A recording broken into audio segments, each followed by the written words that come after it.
Very good evening to you. Welcome to the Mercado Central here in Marbella. I'm Patrick Grant, your legal beagle, and this week I have had a question from John, who wanted to know what to do in the event of a death in Spain.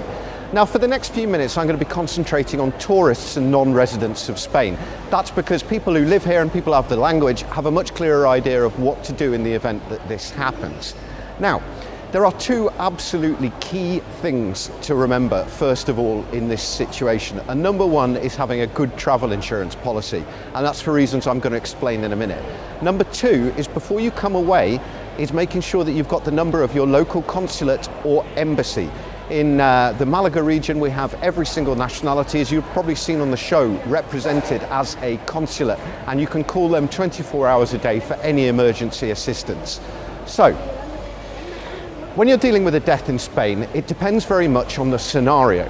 If, for example, somebody dies in hospital, the hospital are going to be able to deal with a huge amount of what happens without you probably having to do very much. They will have people who have been in this situation before and can assist you. But if the death is unexpected or at home or outside of the home while you're traveling around, then these are the steps that you need to follow. The very first thing to do is to call the police on 092. You can explain to them in English, because their operators speak English, exactly what has happened. And following that, don't touch anything. Just wait for the emergency services to arrive. Once they do, the police will explain to you exactly what you need to do in those circumstances.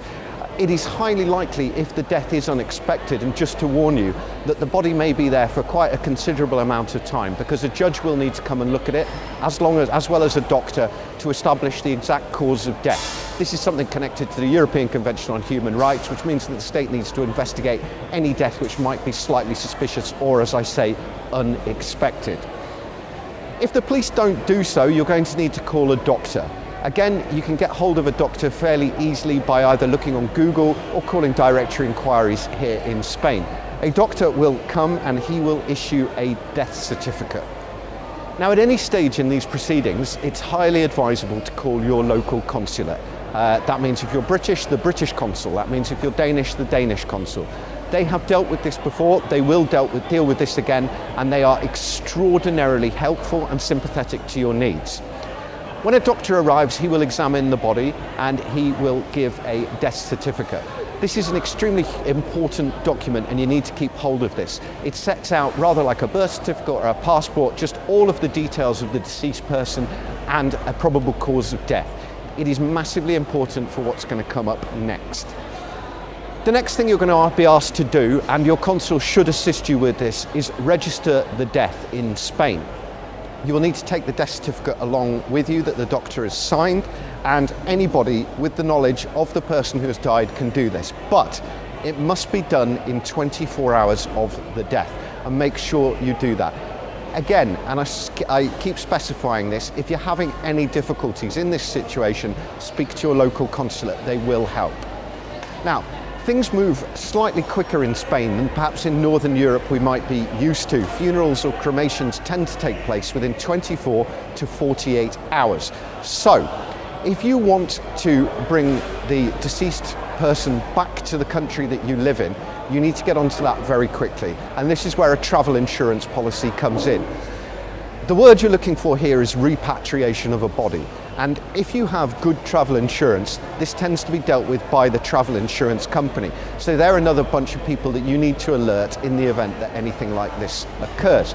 The travel insurance company will be able to tell you exactly which flight to take, exactly how to deal with transporting the body. Now, when a body is being repatriated, it needs its passport. So make sure that you have that passport to hand and it is with the body for the repatriation. Again, your travel company will be able to assist you with this, but just make sure that you're trying to move quickly on this, because as I say, it can cause a huge amount of difficulties trying to move a body out of Spain after 48 hours have elapsed.